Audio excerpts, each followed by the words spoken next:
Yolu koydu gitmese, tarafını istese, o şalda kolun kırmızı ardakta parı kıpırdacılı kişene, pazarda durmasa dış tane, o şalda kolun kırmızı baldarın millete, devre millete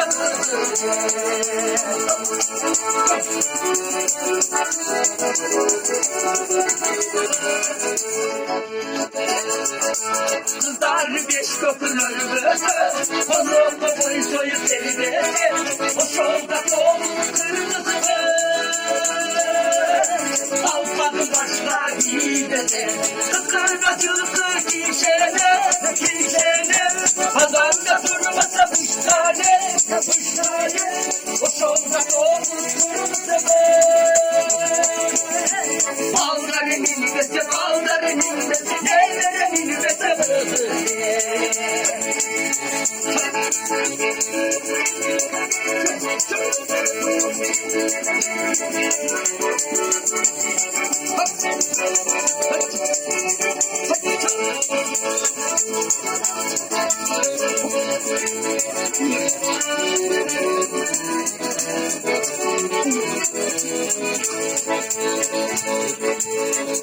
Rüzgarlar açıldı dudu,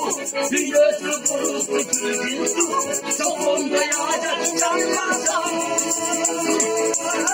Ayıyorsa kolu kırgındı kişene, kazanda durmasa dış tane, o solda kolu kırmızı baldarın millete,